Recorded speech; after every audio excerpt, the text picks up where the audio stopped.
this story. Not the rain that soaked through her scrubs. Not the way her hands shook as she tried her key in the lock that no longer recognized her.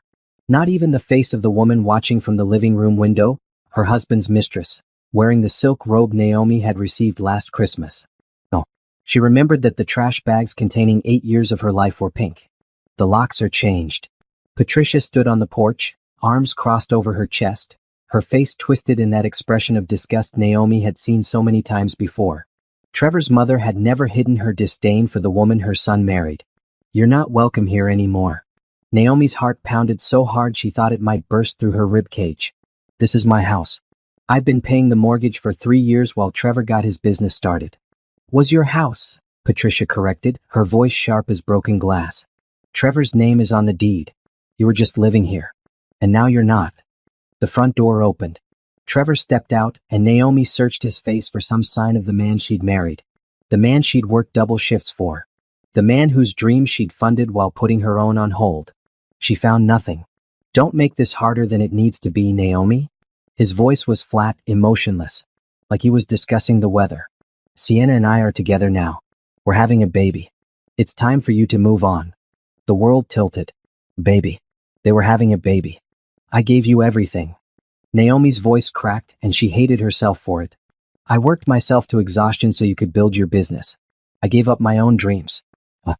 "You were suffocating me," Trevor interrupted, his face hardening. "Always tired, always working, never any fun anymore. Sienna makes me happy. She doesn't nag about bills or act like some kind of martyr."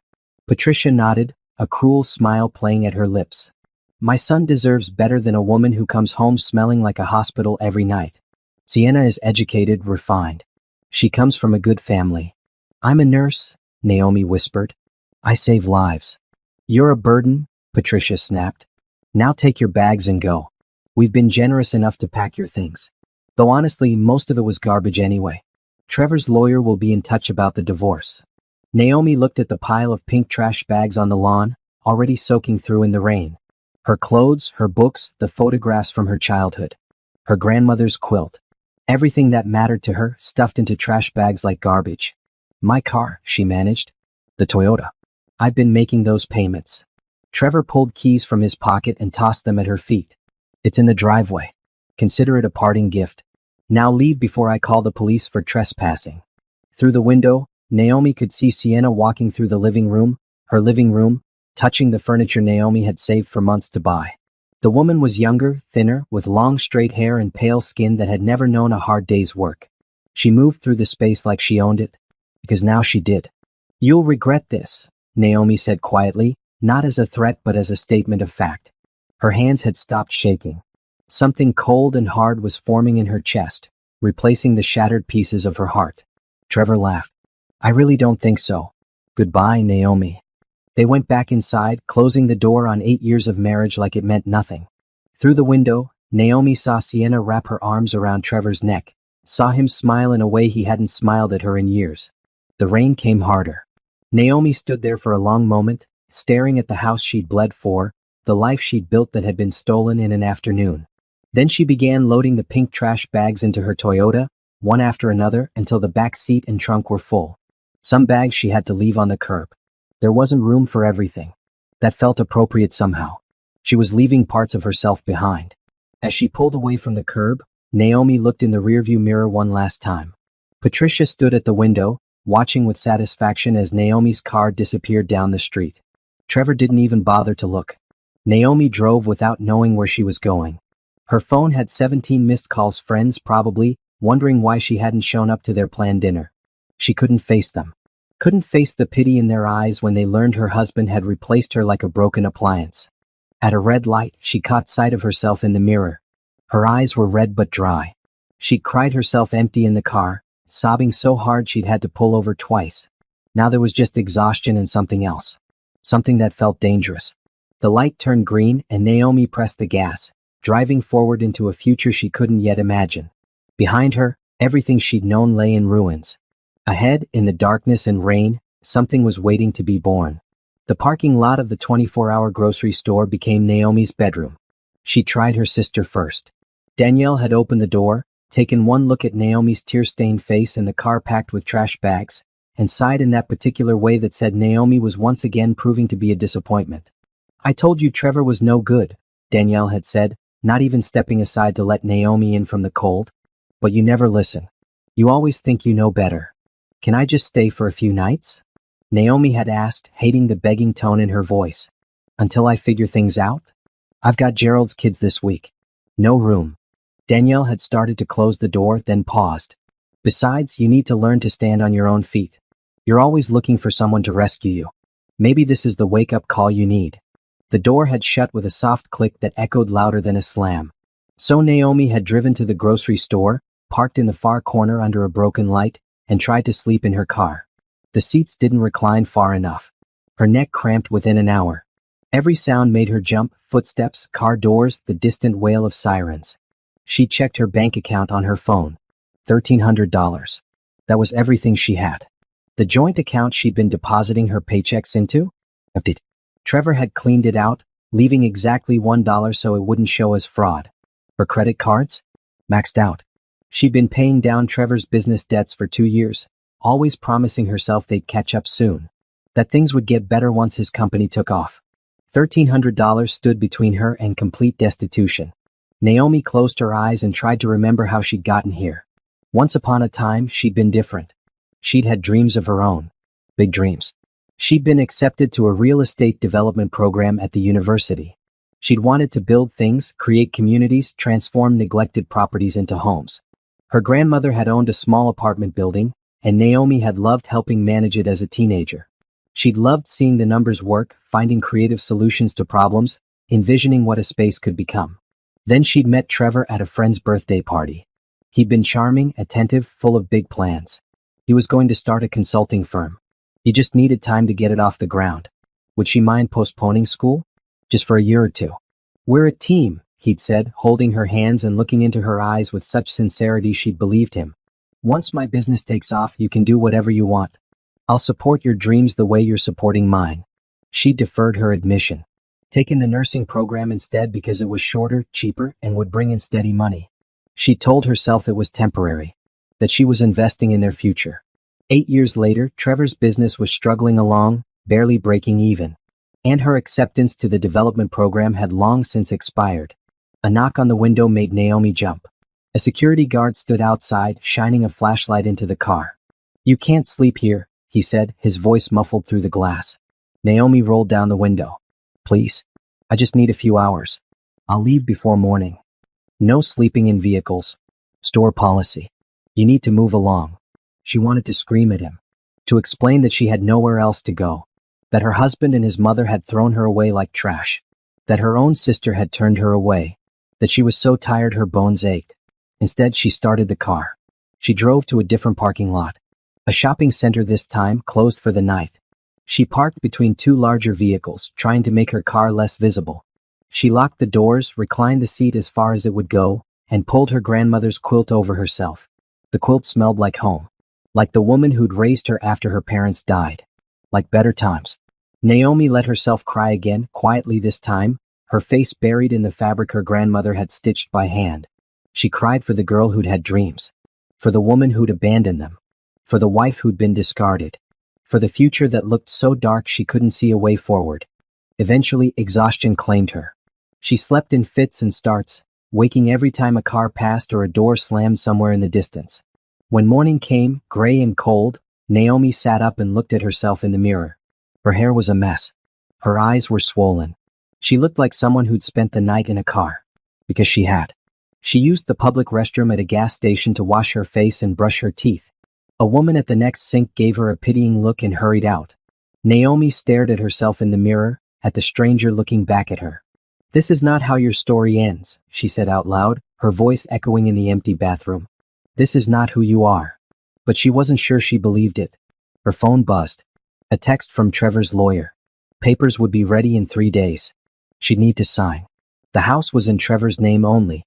She was entitled to nothing. Naomi deleted the message and opened her phone's browser. She searched for rooms to rent, cheap apartments, anywhere she could afford with $1,300 and a nursing salary that suddenly seemed very small. The prices made her stomach turn. Even the worst places wanted first month, last month, and a security deposit. She'd be broke before she signed a lease. Another search. Women's shelters. Her pride screamed against it, but pride didn't keep you warm at night. Pride didn't give you an address for your mail. Before she could talk herself out of it, Naomi called the closest shelter. A kind voice answered, explained they had space, gave her directions. Said she could come by that afternoon for intake. Naomi sat in her car in the gas station parking lot, staring at the address she'd written on a receipt. This was her life now. A nursing degree, years of hard work, and she was about to check into a homeless shelter. But it was better than her car. Better than nothing. She worked her shift at the hospital, moving through the motions automatically. Her coworkers asked if she was feeling okay. She smiled and said she was fine. Just tired. They believed her because they wanted to. During her lunch break, she sat in her car and opened the real estate listings again. Not to look for places to rent. To look at properties for sale. Fix and flips. Investment opportunities. The dreams she'd buried. She zoomed in on a small house listed at $50,000. It needed work. The photos showed peeling paint, overgrown yard, outdated everything. But she could see past all that. She could see what it could be. With the right renovation, that house could sell for $90,000. Maybe more. $40,000 in profit, minus renovation costs. Maybe $25,000 net. $25,000 would change everything. But she didn't have $50,000. She had $1,300. Naomi closed the listing and finished her sandwich. It tasted like cardboard. Everything did now. That evening, she checked into the shelter. It had a bed. A real bed with clean sheets. She had a locker for her things. Access to showers. 3 meals a day. She lay in bed that night, listening to the sounds of other women breathing in the darkness. Women who'd ended up here through 1,000 different paths. Some running from violence. Some running from addiction. Some, like her, just running from lives that had fallen apart. Tomorrow she'd figure out her next step. Tomorrow she'd start building something from nothing. But tonight, she let herself feel the full weight of how far she'd fallen. And beneath that weight, something hard and unyielding began to form. Naomi stood in front of the bathroom mirror at the shelter, looking at her reflection with fresh eyes. 3 weeks had passed since that night in the rain. 3 weeks of working shifts at the hospital, eating meals in the shelter cafeteria, and pretending everything was fine. But nothing was fine. And she was done pretending. The anger had come slowly at first, like a match catching in damp wood. Now it burned steady and hot. Not the wild, destructive kind of anger. The focused kind. The kind that built things. She thought about Trevor every day. About how he'd looked at her like she was nothing. About Patricia's satisfied smile. About Sienna in her robe in her house, living her life. And then she'd stopped thinking about them and started thinking about herself. Who am I without him? She'd asked her reflection one morning. The answer surprised her. She was the granddaughter of a woman who'd built an apartment building from nothing. She was someone who'd been accepted to a competitive development program. She was smart, capable, and stronger than she'd ever given herself credit for. Trevor hadn't made her. She'd made herself smaller to fit into his life. Now she was going to rebuild. Bigger than before. Naomi had spent the past week researching every real estate license requirement in the state. The exam cost $300. The prep course cost another $200. That was $500 of her precious remaining money. But it was an investment. Her grandmother had taught her that. Sometimes you had to spend money to make money. She signed up for the online prep course and studied every spare moment. During breaks at the hospital, she reviewed practice questions on her phone. Late at night in the shelter, while her roommates slept, she memorized regulations and laws. The shelter director, a woman named Sharon, noticed Naomi studying one evening. Real estate. Sharon asked, reading over Naomi's shoulder. Going to take the licensing exam next month? Naomi replied, not looking up from her notes. That's ambitious. Sharon sat down across from her. Most people who come through here, they're just trying to survive day to day. You're planning ahead. Surviving isn't enough. Naomi finally looked up. I'm done with just surviving. Sharon smiled, a real smile full of warmth. There's a small real estate office about 6 blocks from here. Henderson Properties. The owner, Grace Henderson, she's a friend of mine. I could give her a call if you want. They might need help with administrative stuff. I don't have my license yet. You don't need a license to answer phones and file paperwork. And you'd be around the business learning. Sometimes the best education is just being in the room where it happens. 2 days later, Naomi walked into Henderson Properties wearing the one professional outfit she'd salvaged from the pink trash bags. The office was small, Just 4 agents and Grace Henderson herself, a woman in her 60s with silver hair and sharp eyes that missed nothing. Sharon says you're studying for your license, Grace said after the briefest of interviews. Says you're living at the shelter but still showing up every day with your head held high. Naomi lifted her chin. I'm rebuilding. I like that. Rebuilding. Grace tapped her desk. I can pay you $15 an hour, 25 hours a week. You'll answer phones, schedule showings, do filing. Basic administrative work. But you'll also sit in on our meetings. You'll hear how we talk to clients, how we structure deals. Consider it your real-world education. When do I start? How about now? Naomi worked her nursing shifts 3 days a week and spent 2 days at Henderson Properties, a tiny studio apartment. Technically just one room with a hot plate and a bathroom the size of a closet. But it was hers. Nobody could kick her out. At Henderson Properties, Naomi absorbed everything. She listened to Grace negotiate with difficult clients. She watched how the other agents positioned properties, playing up strengths and managing weaknesses. She learned the language of real estate the way a good agent could paint a picture with words. That house isn't small, she heard one agent say on the phone. It's cozy and efficient. Perfect for someone who values quality over quantity. That house was definitely small. But the agent wasn't lying. Just reframing. Naomi studied hard for 6 weeks straight. She took practice tests until she could recite the answers in her sleep. She memorized formulas, regulations, ethics rules. She studied fair housing laws and contract language and disclosure requirements. The night before the exam, she couldn't sleep. She lay in her tiny studio, staring at the ceiling, thinking about all the ways this could go wrong. If she failed, she'd have to pay another $300 to retake it. Money she didn't have. But failing wasn't an option. She'd come too far to fail now. The exam was 3 hours long. Naomi read every question twice, checked every answer 3 times. When she finally submitted it, her hands were shaking. She had to wait 3 days for the results. 3 days of checking her email every 5 minutes. 3 days of doubt creeping in. 3 days of wondering if she'd made a mistake, if she'd misread something critical. On the 3rd day at 2:47 in the afternoon, the email came. Congratulations. You have passed the real estate licensing exam. Naomi read it twice. 3 times. Then she stood up from the desk at Henderson Properties and walked very calmly to the bathroom, where she allowed herself exactly 2 minutes to cry tears of relief and joy. When she came back out, Grace was watching her with a knowing smile. You passed. I passed. Good. Now the real work begins. Grace pulled out a thick folder. I'm going to teach you everything I know. And when you're ready, when you've made your first sale, we'll talk about what comes next. Naomi dove into the work. She shadowed Grace to showings, watching how she walked through homes, how she answered questions, how she handled objections. She practiced her pitch in the mirror at home until the words felt natural. This home isn't just a house. It's an opportunity. It's a fresh start. It's where your next chapter begins. After a month of shadowing, Grace gave Naomi her first lead. A young couple looking for a starter home, budget around $200,000. Naomi met them at a coffee shop first. She listened to what they wanted: 3 bedrooms, good school district, move-in ready. Then she pulled up listings on her tablet and showed them 5 options. They chose to see 3. Naomi scheduled the showings for the following weekend. She spent the week researching everything about those 3 properties. The neighborhood comps, the school ratings, the recent sales, the property history. She walked through each house twice, noting every detail. When showing day came, Naomi was ready. The first house was wrong, too close to a busy street. The second was overpriced for the condition. But the third was perfect. Naomi could see it in their faces when they walked in. The way they looked at each other. The way they started talking about where furniture would go. I love it, the wife said. But it's at the top of our budget.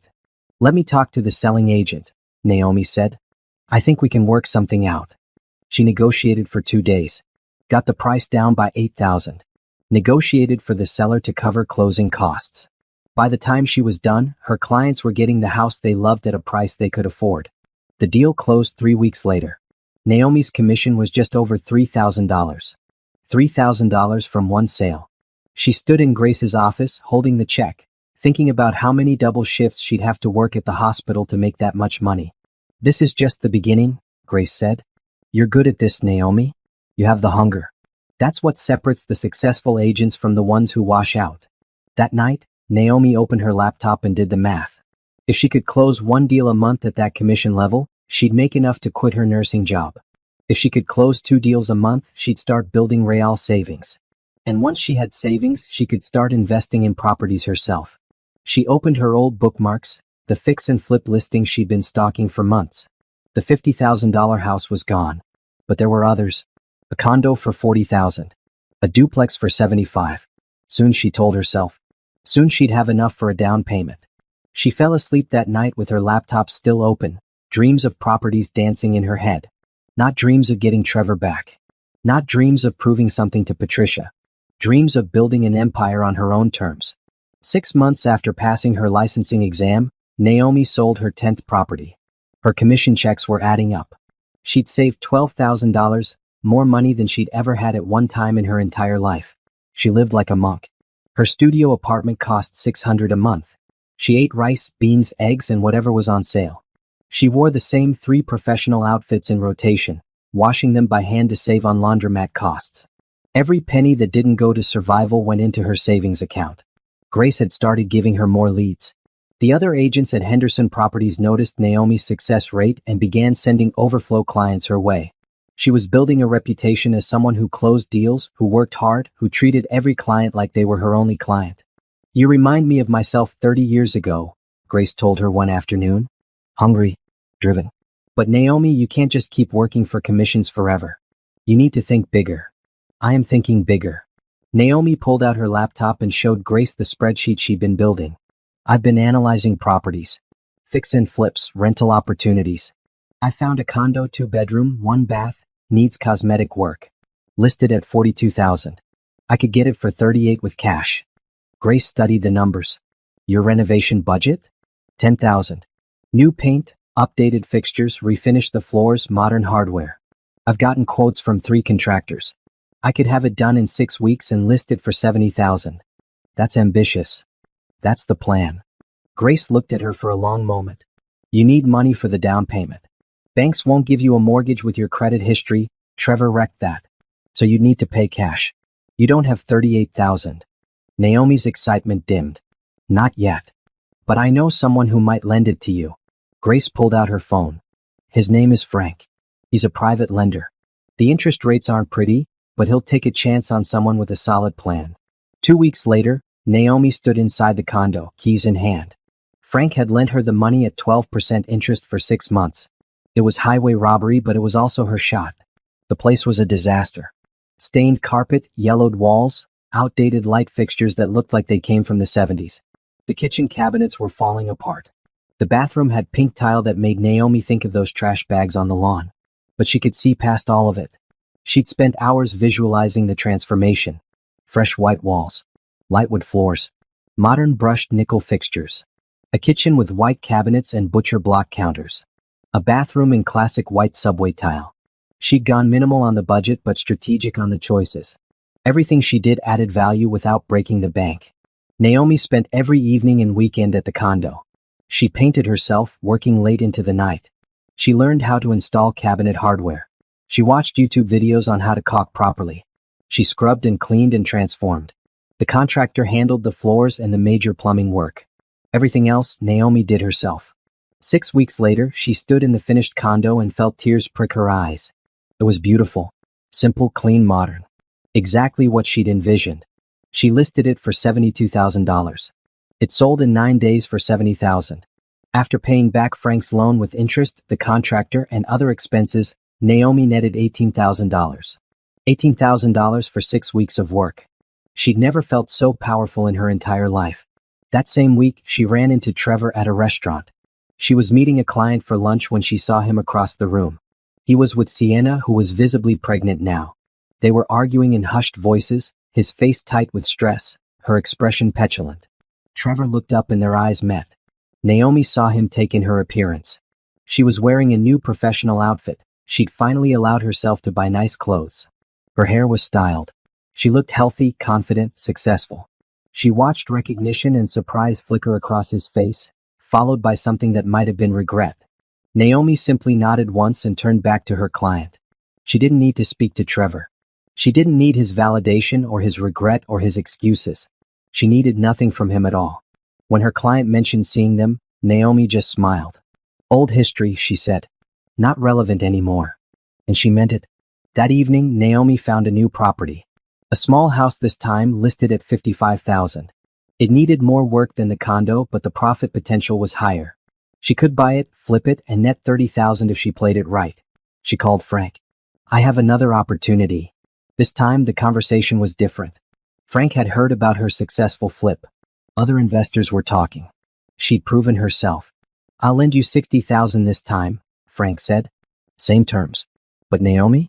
You keep pulling this off and we should talk about a partnership. I've got more money than time. You've got more time than money. We could do something interesting together. Naomi bought the house. This time she hired more help. She'd learned that her time was valuable. She managed the renovation while still selling properties for Henderson. She was working 16-hour days, but they were her hours, building her future. The house sold for $92,000. Her net profit was $31,000. Added to her previous flip and her real estate commissions, Naomi now had over $60,000 in the bank. She was 29 years old, less than a year removed from sleeping in her car, and she had more money saved than she'd ever imagined possible. Grace called her into the office one afternoon. I'm getting old, Grace said without preamble. I've been thinking about retirement. And I've been watching you. You're not going to work for someone else forever. You're going to start your own company. Eventually, Naomi admitted. Why wait? I'll sell you Henderson properties. You can pay me over time. Keep the name or change it. But the client list, the reputation, the office, it could be yours. Naomi's heart raced. How much? $80,000.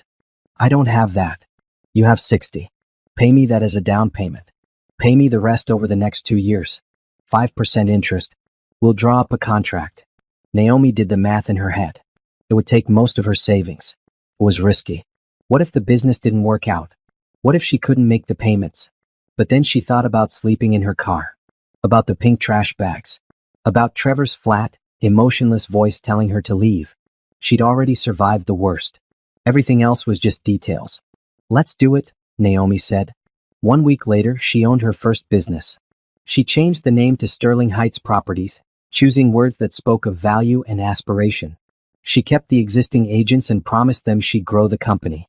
Give them more opportunities. Build something bigger together. She worked harder than she ever had before. She flipped properties while running the agency. She barely slept. She lived on coffee and determination. Her reputation grew. Clients sought her out specifically. Other agents wanted to work for her company. The local newspaper did a small feature on her, from homeless to homeowner to real estate owner in under a year. Naomi didn't mention Trevor in the interview. Didn't mention Patricia or Sienna. They weren't part of her story anymore. She was writing a new story now. One where she was the hero, not the victim. Late one night, working alone in her office, Naomi allowed herself to imagine 5 years in the future. What could she build in 5 years if she kept this pace? She pulled up a blank spreadsheet and started planning. The numbers she wrote down seemed impossible. Audacious. Crazy. But so had everything else she'd accomplished. She saved the file and titled it, Empire. 3 years passed like water flowing downhill, inevitable and powerful. Naomi stood in front of the window of her new office building, looking out at the city that had once rejected her. Sterling Heights Properties now occupied 3 floors of a downtown building. She had 22 agents working under her. Last year's revenue had topped $15 million. She was 32 years old and owned a company worth an estimated $30 million. The transformation hadn't been easy. There had been sleepless nights worrying about payroll. Deals that fell through at the last second. A lawsuit from a difficult client that cost her $60,000 to settle. A property flip that lost money when the market suddenly shifted. But for every setback, she'd had 3 victories. She developed a system. Buy distressed properties, renovate them strategically, sell them for profit. Use those profits to buy more properties. Eventually, she stopped selling some of them and started renting them instead. Passive income. The secret to real wealth. She now owned 12 rental properties. Each one generating steady monthly income. Each one increasing in value over time. She'd also hired a team. A property manager to handle the rentals. An acquisition specialist to find deals. A renovation crew that worked exclusively for her company. An accountant who managed the increasingly complex finances. Naomi had learned to delegate, to trust others, to focus her time on high-value activities rather than trying to do everything herself. She'd learned to dress the part too. Gone were the days of 3 outfits in rotation. She now wore tailored suits, carried a designer bag, drove a luxury car. Not because she cared about status symbols, but because perception mattered in business. Clients wanted to work with someone successful. Her apartment was no longer a tiny studio. She'd bought a condo not to flip, but to live in. 2 bedrooms, floor-to-ceiling windows, a view of the city. The first home that was truly hers.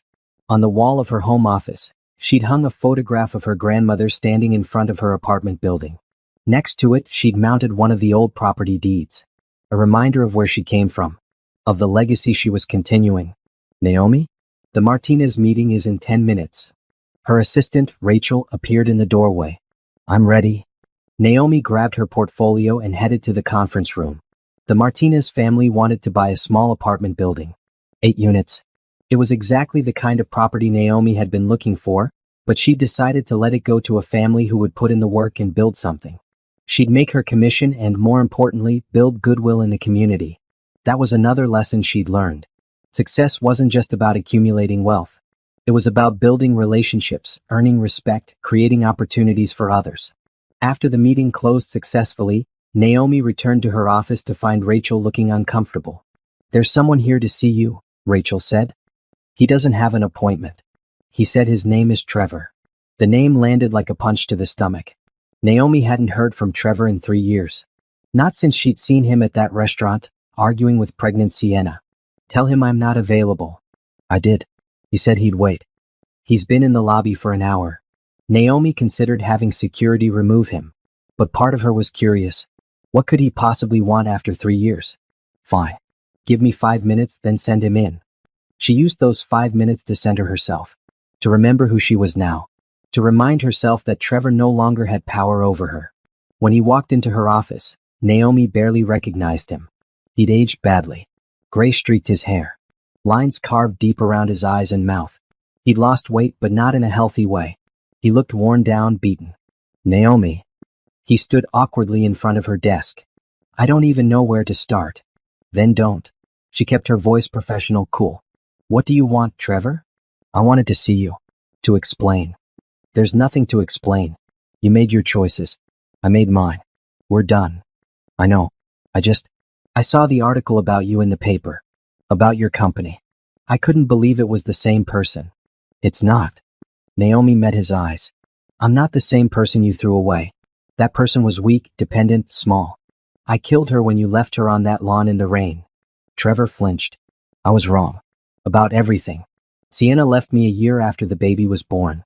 She found someone richer. My business failed. My mother's been sick, cancer. Everything fell apart. I'm sorry about your mother's illness, Naomi said and meant it. Despite everything, she didn't wish Patricia actual harm. But the rest of it? That's not my concern. I know. I just thought you should know that you were right. That day when you drove away, you said I'd regret it. You were right. Naomi stood up, signaling the meeting was over. I didn't say that to predict your future, Trevor. I said it because I knew mine. I knew I was going to build something without you. Something you could never diminish or take credit for. And I did. Could we talk sometime? Get coffee? I'd like to hear about your journey. No. The word was firm, final. We're not friends. We're not anything. You're part of a past I've left behind.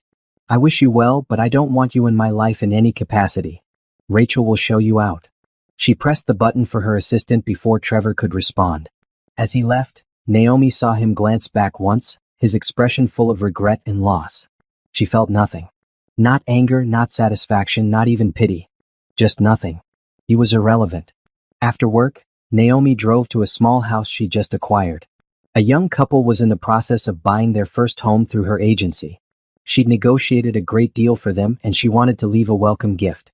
She placed a basket of essentials on the front porch, cleaning supplies, basic tools, a handwritten note of congratulations. It was something she did for all her first-time buyers. A small gesture that meant everything to people taking that big step. As she drove home, her phone rang. Frank, her first investor. Naomi, I've got a proposition. There's a strip mall about to go into foreclosure. 22 units, mostly empty. The location is good, but it's been mismanaged. I think with the right vision, it could be worth 3 times what they're asking. How much? $2 million. Naomi whistled. That's a big jump. You're ready for it. I've been watching you work for 3 years. You never bite off more than you can chew, but you're not afraid of calculated risk either. I'll front 60% if you put up 40. We'll be partners. $2 million. 4 years ago, she'd been sleeping in her car. Now someone wanted her to invest $800,000 in a strip mall.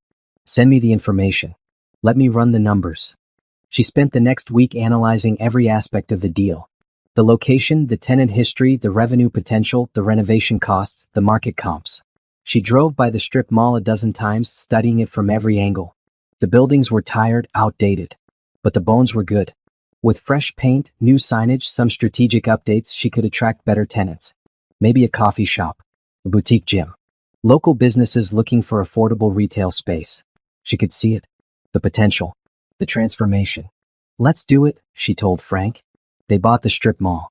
Naomi threw herself into the renovation with the same energy she'd brought to her first condo flip, but on a much larger scale. She hired architects, contractors, marketing specialists. She personally courted potential tenants, selling them on her vision. Within 8 months, the strip mall was 90% occupied. The revenue was triple what it had been. The property value had doubled. Naomi's 40% stake was now worth $2.4 million. She was building an empire, one property at a time. And she was just getting started. 5 years after sleeping in her car, Naomi stood on stage accepting an award as Real Estate Entrepreneur of the Year from the State Business Association. Sterling Heights Properties was now valued at $200 million. She had branches in 3 cities. 75 agents working under her. A property portfolio that included apartment buildings, commercial spaces, and a growing number of fix and flip projects. She'd been featured in national business magazines. She'd given a TEDx talk about resilience and rebuilding. Universities invited her to speak to their business students. Naomi had become exactly what she dreamed of when she was young, a successful real estate developer, a businesswoman, a force in her industry. She was 34 years old and controlled assets worth over $300 million. The transformation from that woman in the rain, clutching pink trash bags, seemed impossible. But it had been inevitable. Every choice, every sacrifice, every late night had built toward this moment. After the awards ceremony, Naomi stood in the lobby accepting congratulations from peers and competitors alike. A photographer from the Business Journal asked to take her picture next to the display of award winners. She smiled, posed, played the part. Naomi. She turned to see Grace, her former boss and mentor, making her way through the crowd. Grace, I didn't know you'd be here. I wouldn't miss it. Grace hugged her tightly. I'm so proud of you. Look at everything you've built. I learned from the best. No, Grace said firmly. You had it in you all along. I just gave you the space to discover it. They talked for a while, catching up. Grace had been traveling, enjoying retirement. She asked about the business, about Naomi's plans for the future. Bigger, Naomi said simply. I want to develop entire communities. Affordable housing mixed with market rate. Green spaces. Local businesses. Not just buildings, but neighborhoods where people can actually live well. That's a beautiful vision. It's my grandmother's vision, really. She always said real estate wasn't just about making money. It was about creating homes where people could build lives. As Grace left, another person approached. A man late 30s with kind eyes and an easy smile. Miss Sterling? I'm Jordan Bennett. I'm an architect. I heard you talking about community development. I'd love to discuss a project I think you'd be interested in. They exchanged business cards. Naomi agreed to a meeting the following week. That meeting turned into several meetings. Jordan's vision aligned perfectly with hers: sustainable development, mixed-income communities, spaces designed for people rather than profit maximization. He showed her renderings of projects he designed but never seen built because developers only cared about squeezing maximum profit from minimum space. I want to work with someone who actually cares about creating good communities, Jordan said. That seems to be you. They began collaborating on a proposal for a 50-unit development. Affordable housing mixed with market-rate condos. Green spaces. Solar panels. Community gardens. Everything they both believed in. Working with Jordan was easy. He listened to her ideas, contributed his own, pushed back when necessary but always respectfully. He was talented, passionate, and genuinely good. After a few months, the professional relationship became personal. Coffee meetings turned into dinners. Business discussions turned into conversations about life, dreams, fears. I grew up poor, Jordan told her over dinner one night. My mom cleaned houses to put me through school. I became an architect because I wanted to design beautiful spaces for people like her. People who deserved beauty but couldn't afford it. I was literally homeless 5 years ago, Naomi said. She'd never told anyone outside her close circle. My husband threw me out. I slept in my car. Then I rebuilt. Jordan looked at her with new respect. That explains the fire I see in you. You're not just building businesses. You're proving something. I'm not proving anything to anyone, Naomi corrected. I'm just building what I was always meant to build. But she was proving something even if she didn't want to admit it. She was proving that Trevor had been wrong. That Patricia had been wrong. That everyone who dismissed her or underestimated her had been wrong. One evening, while working late at her office, Naomi received a social media message from Trevor. I saw your award. Congratulations. I always knew you were special. She stared at the message for a long moment, then blocked him without responding. He didn't get to rewrite history. He hadn't known she was special. He'd called her suffocating, boring, a burden. She didn't need his validation or his revised memory of their relationship. A week later, she received an email from an unfamiliar address. When she opened it, she found a message from Sienna, of all people. I saw your success and wanted to reach out. I know we didn't start on good terms, but I'm in a difficult situation. Trevor and I split years ago. I'm a single mother struggling to find stable housing. I wondered if you might have any affordable properties available, or if you could help me in any way. I know I don't deserve your help, but I'm desperate. Naomi read the email twice. Part of her felt satisfaction at learning Sienna was struggling, but a larger part just felt tired.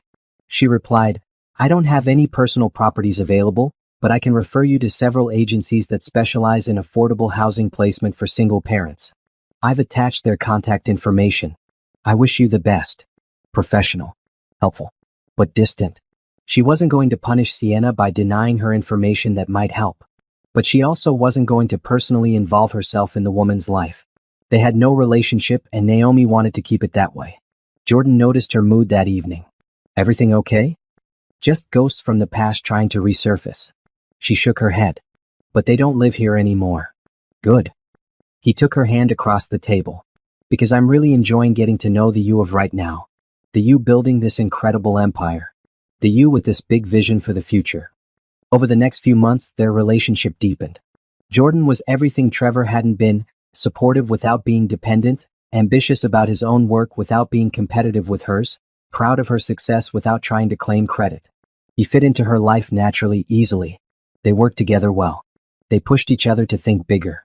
And when she occasionally woke from nightmares about pink trash bags and locked doors, he held her without asking questions she wasn't ready to answer.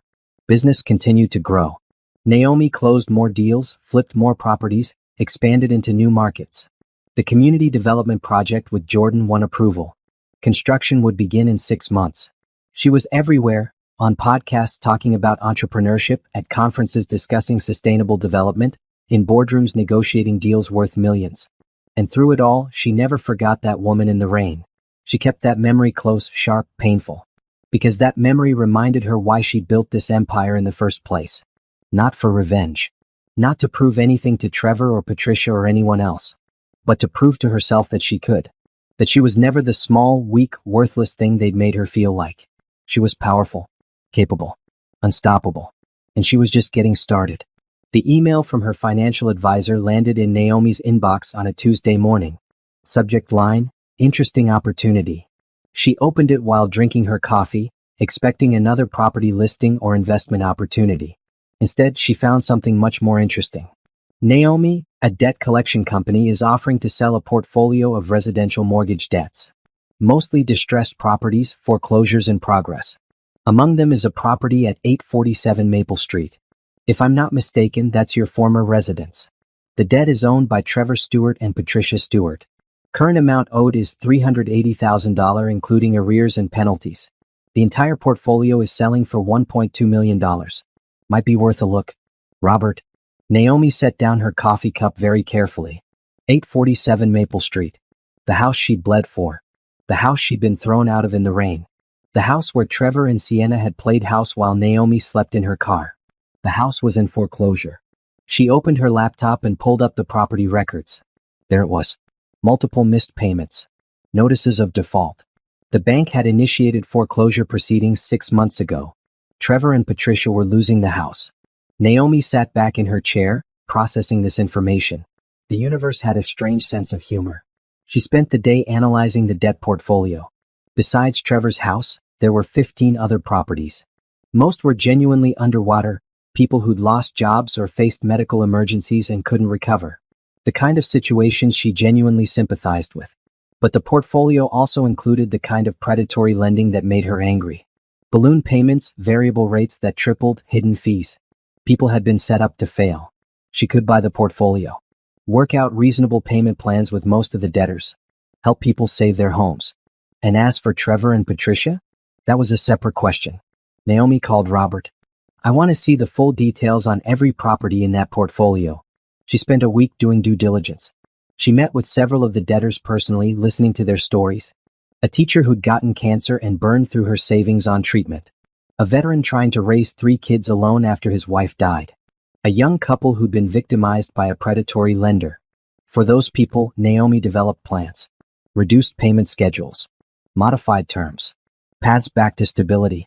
She wasn't going to punish people for being victimized by a broken system.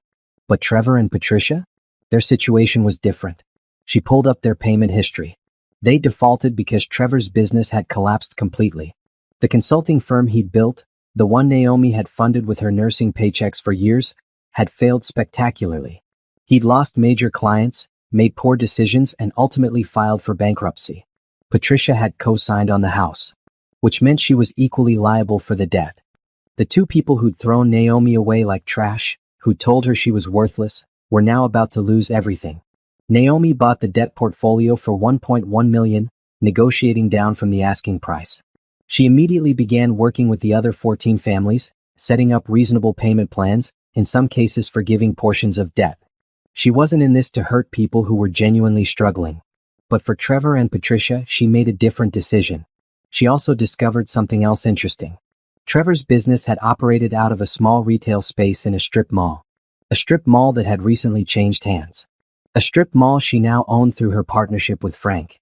She called her property manager. What's the situation with that corner unit, the one with Stewart Consulting on the window? 3 months behind on rent.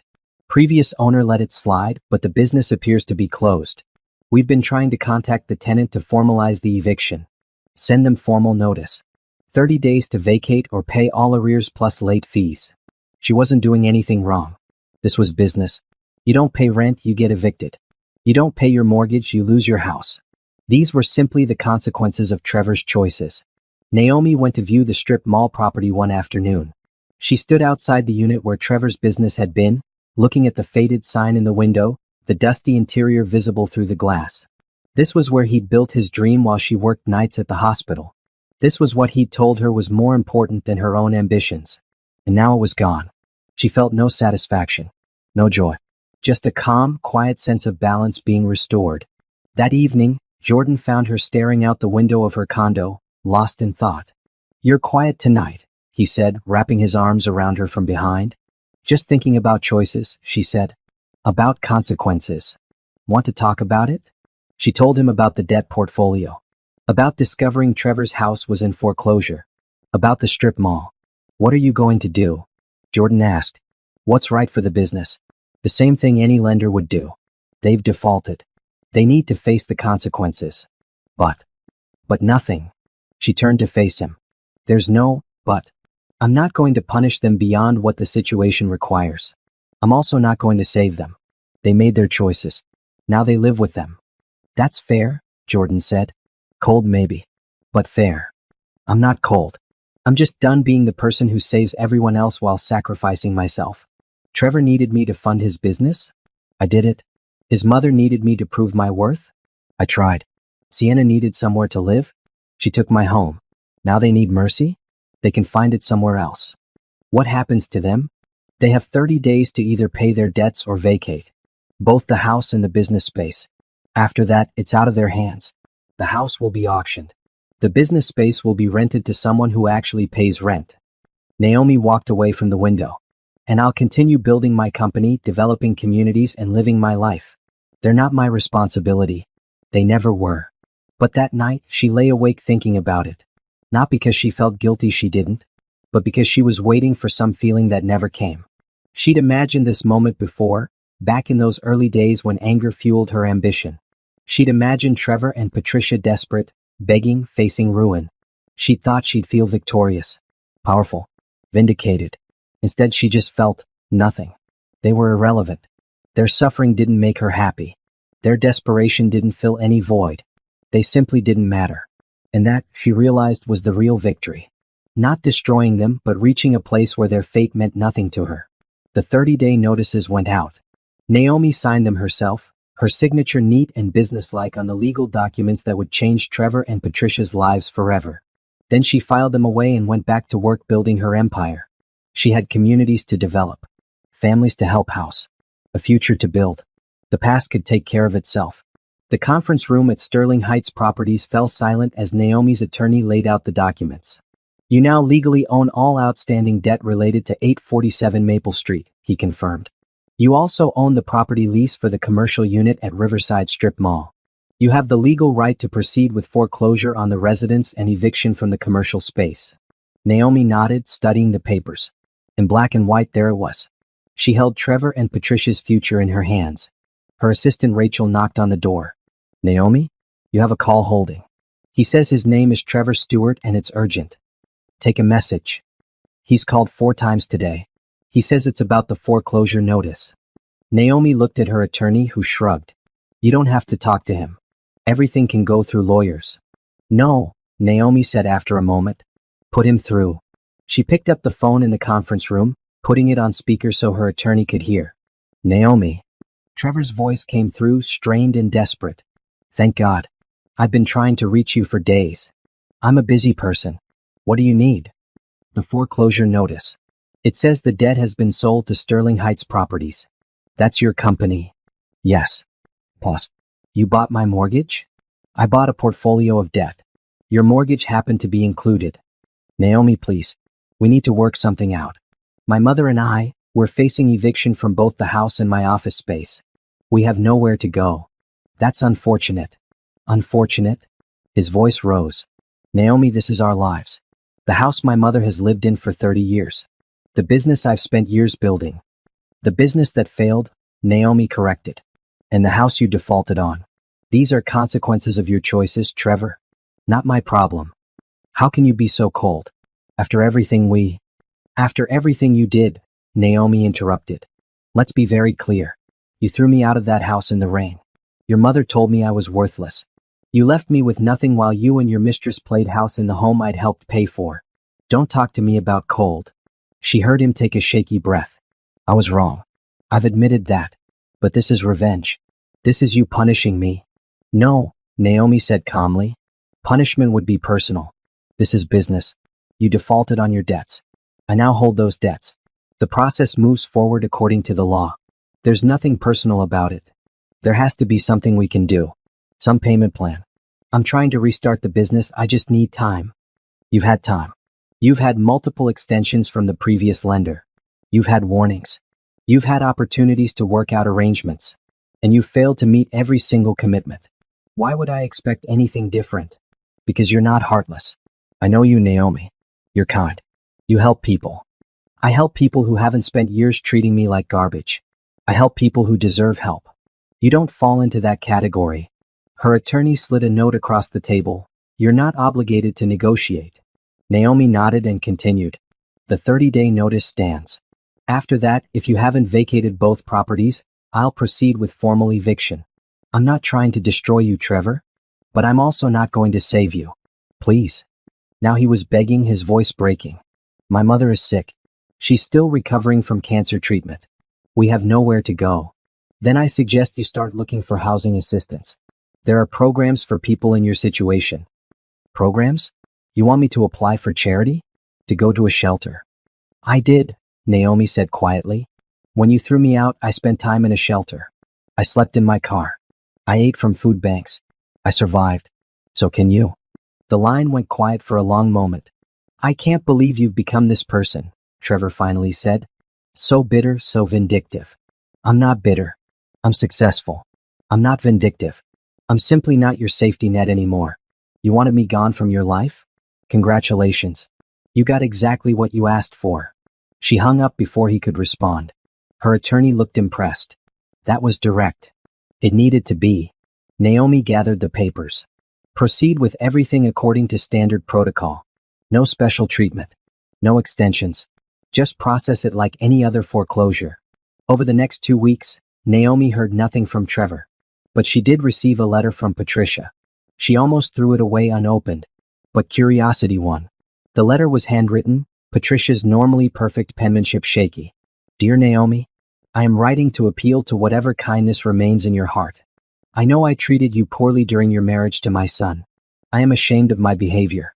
I was wrong to judge you, to dismiss you, to participate in removing you from our lives. I am 68 years old. I am recovering from cancer. I have nowhere else to go if we lose the house. Trevor is trying, but his business failed. We are desperate. I'm not asking you to forgive me.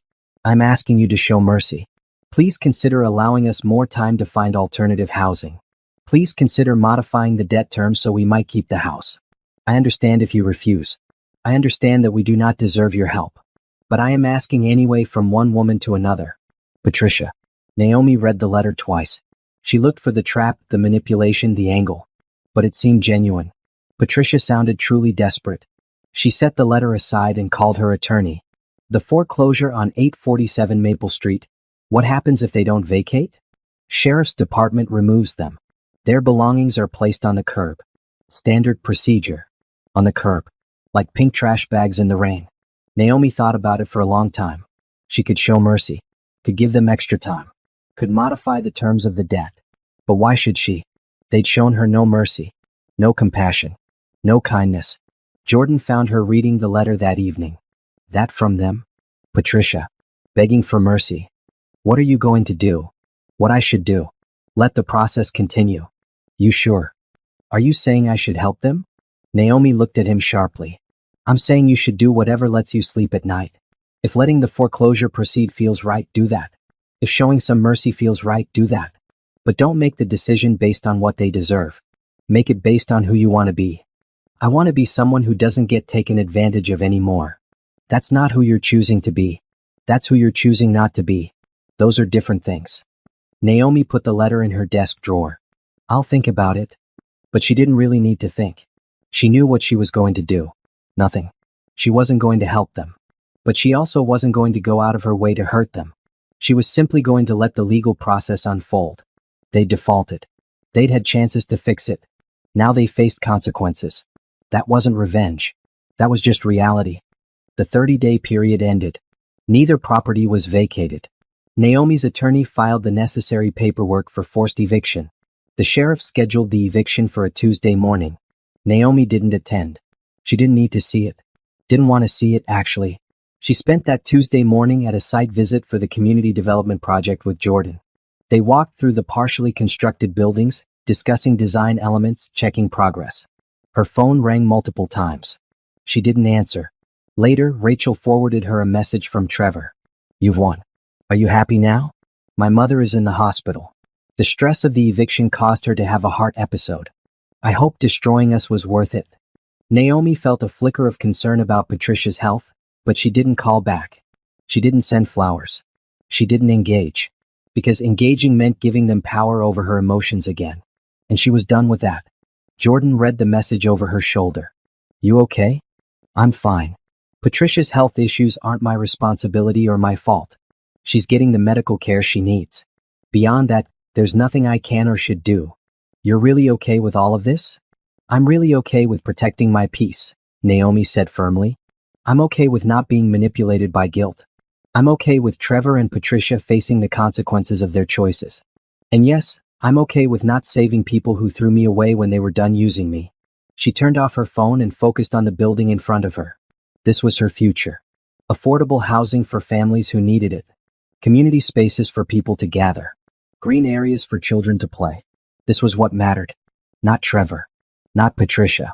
Not the past. The present. The future. The empire she was building, one property, one community, one choice at a time. That evening, she and Jordan had dinner at her favorite restaurant. Over wine and pasta, they talked about their upcoming projects, about the foundation she was planning to start, about his latest architectural designs. They talked about everything except Trevor and Patricia, because they simply didn't matter anymore. Naomi's receptionist called her office line on a Thursday afternoon. There are 2 people here to see you. No appointment. They say it's urgent. Names are Trevor Stewart and Patricia Stewart. Naomi paused in reviewing contracts. After the eviction 2 weeks ago, she'd expected never to hear from them again. The house had been sold at auction. The commercial space re-rented. She'd assumed they'd moved on. Tell them I'm not available. They say they won't leave until they speak with you. Security is asking if they should call the police. Naomi considered. She could have them escorted out. Could call the police herself. Could avoid this confrontation entirely. But another part of her wanted this over. Wanted the final word. Wanted to close this chapter once and for all. Give me 10 minutes. Then send them to conference room B. She used those 10 minutes to center herself. To remember who she was now. To prepare for whatever manipulation, guilt-tripping, or rage they might bring. When she walked into the conference room, she found them waiting. Patricia looked older, thinner, worn down by illness and stress. Trevor looked defeated, his shoulders slumped, his eyes hollow. They were nothing like the powerful, dismissive people who'd stood on that porch 6 years ago and told her she was worthless. You have 5 minutes, Naomi said, remaining standing. She wouldn't sit. Wouldn't get comfortable. This wasn't a conversation. This was an ending. Patricia spoke first, her voice weak. Thank you for seeing us. I didn't do it for you. I did it so security didn't have to remove you. Say what you came to say. Trevor stood up. We came to beg. We have nowhere to go. The house is gone. My business is gone. My mother is sick and can't work.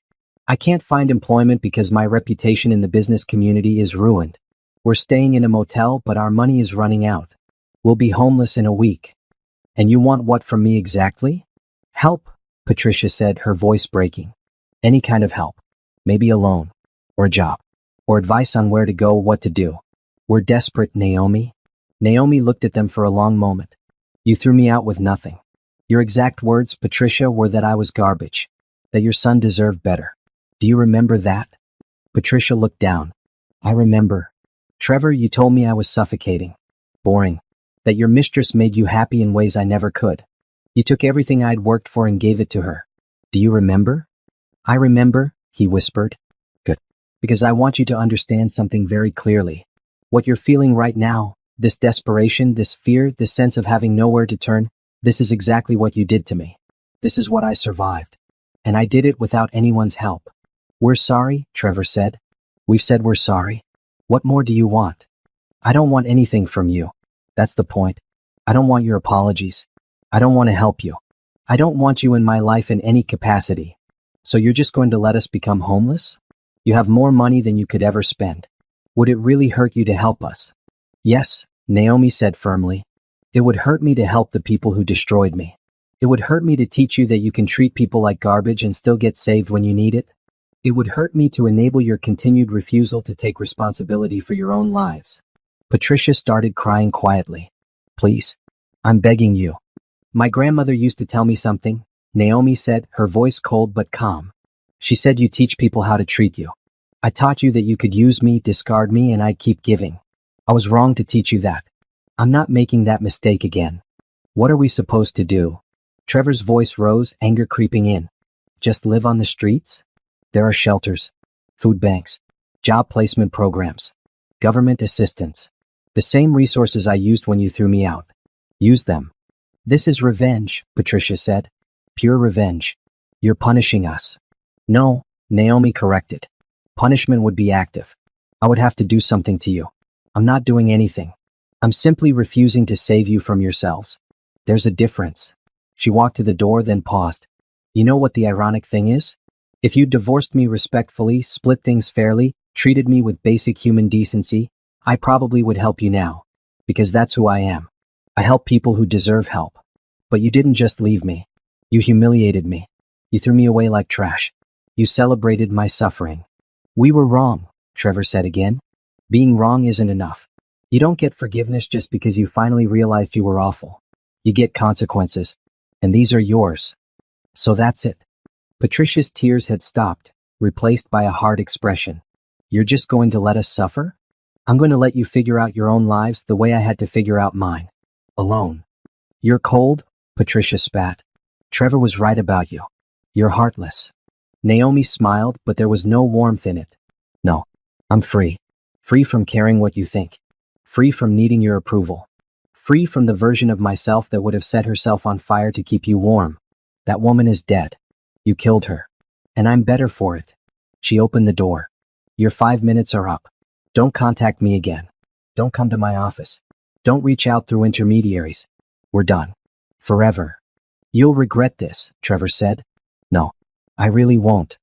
Naomi looked at him one last time. I regret a lot of things. The years I wasted on you. The dreams I deferred for your dreams. The way I let you and your mother make me feel small. But this? Letting you go? Watching you face the consequences of your own choices? I don't regret this at all. She called for security. 2 guards appeared immediately. Please escort these people from the building. They're not welcome here. If they return, call the police for trespassing.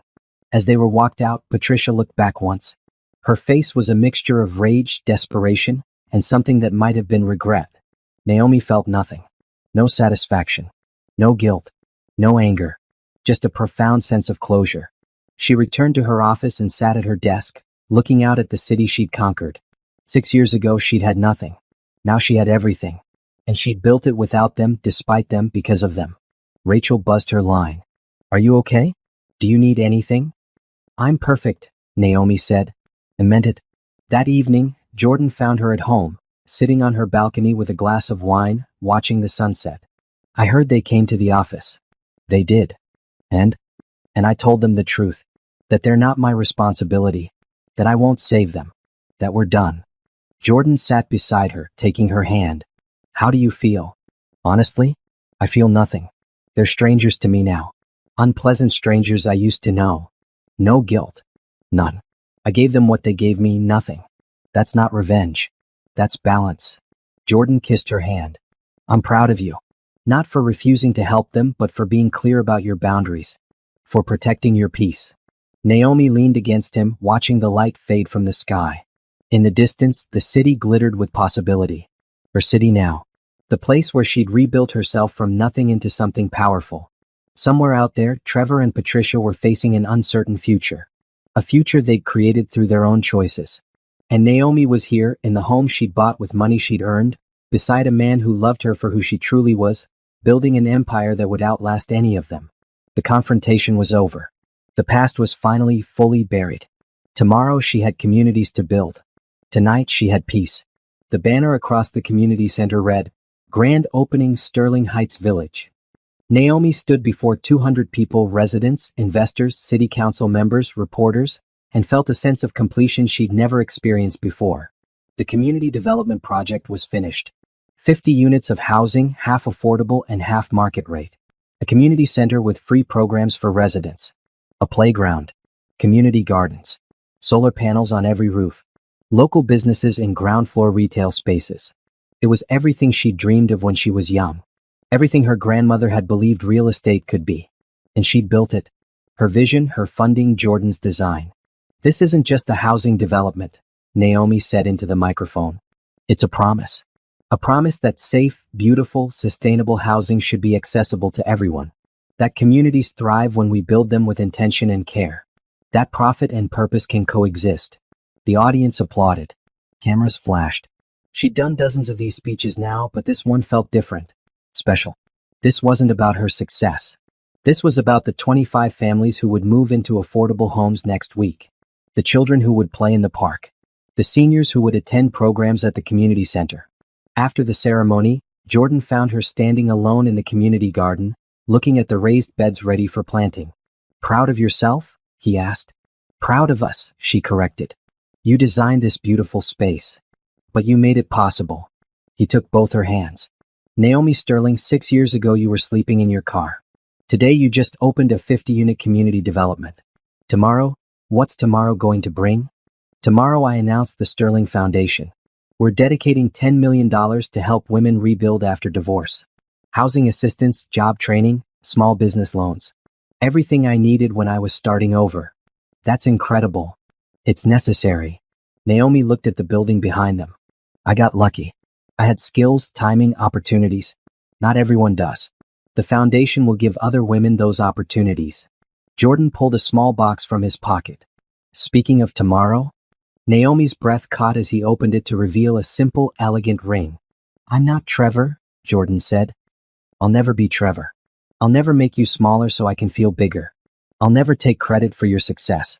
I'll never make you choose between your dreams and our relationship. I see you, Naomi. All of you. And I want to build a life with you where we both keep growing. Yes, she said before he could finish. Yes. They stood together in the garden, holding each other as the sun set over the community they'd built together. Her phone buzzed. A text from Rachel. Patricia Stewart left a letter at the front desk. Should I send it up? Naomi looked at Jordan, who raised his eyebrows in question. It's from Patricia, she said. Another letter. Are you going to read it? Naomi thought about it. Then she texted back. No. Throw it away. She didn't need to know what Patricia wanted. Didn't need to open that door again, even a crack. That chapter was closed. Over. Done. I'm free of them, she said out loud, realizing it was completely true. They can't hurt me. They can't make me feel guilty. They can't steal my peace. They're just nothing. The next 6 months moved fast. The foundation launched with a press conference that went national. Naomi appeared on morning shows, in business magazines, on podcasts.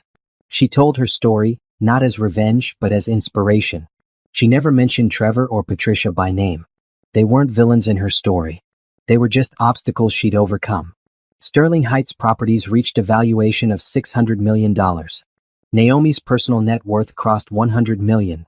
She owned 25 residential properties for commercial developments and had 3 more community projects in development. She was 35 years old and more successful than she'd ever imagined possible. Jordan moved in with her. They talked about wedding plans, about building a house together, about the future. He was designing their dream home, sustainable, beautiful, filled with light. One evening, while working late at her office, Naomi received an email notification. The house at 847 Maple Street had been purchased at auction 6 months ago. The new owner had completely renovated it and just listed it for sale. Curious, Naomi clicked through to see the listing. The house was unrecognizable. Fresh paint, new landscaping, updated everything. It looked beautiful, like a different house entirely. But she felt nothing looking at it. No pain, no anger, no longing. It was just a house. One of millions. No longer connected to her story. She closed the listing and went back to work on the proposal for her next community development project. A week later, Rachel knocked on her office door. There's a woman here. Says her name is Patricia Stewart. She doesn't have an appointment, but she's asking to see you. She says it's not about money or help. She just wants 5 minutes. Naomi almost said no. Almost had her escorted out. But something made her pause. 5 minutes, she told Rachel. In the lobby. Not in my office. She took the elevator down and found Patricia sitting in one of the modern leather chairs, looking older and more frail than before. She wore clean but dated clothes. Her hands shook slightly. Thank you for seeing me, Patricia said, standing. I'm very busy. What do you want? Nothing. That's the truth. I don't want money or help or anything from you. Patricia's voice was steadier than Naomi expected. I wanted to tell you that Trevor and I are okay. We found an apartment through government assistance. I'm collecting Social Security. Trevor got a job managing a storage facility. It's not glamorous, but we're surviving. Why are you telling me this? Because I wanted you to know that I'm not blaming you anymore. You were right. About everything. We made our choices. We treated you horribly. And we had to face the consequences. That's fair. Naomi crossed her arms. Okay. I also wanted to say... Patricia paused, seeming to gather courage. I was wrong about you. When Trevor brought you home, I thought you weren't good enough for my son. I thought you were common, ordinary, beneath our standards. I was a fool. You were always extraordinary. I just couldn't see it. Is this supposed to make me feel better? No. It's supposed to make me feel like maybe I can move forward with a little less shame. Patricia picked up her purse. I won't bother you again. I just needed to say it. You deserved better from us. And I'm sorry we couldn't give it to you. She walked toward the door, then paused. For what it's worth, I'm glad you built all of this. I'm glad you survived what we did to you. You earned every bit of your success. Then she was gone. Naomi stood in the lobby for a moment, processing. Then she went back to her office and didn't think about it again. 3 months later, Naomi and Jordan got married in a small ceremony at Sterling Heights Village. Just close friends, family, and a few residents from the community. Simple, beautiful, meaningful. No drama. No pain. No past shadows intruding on the present. Just love and hope and future.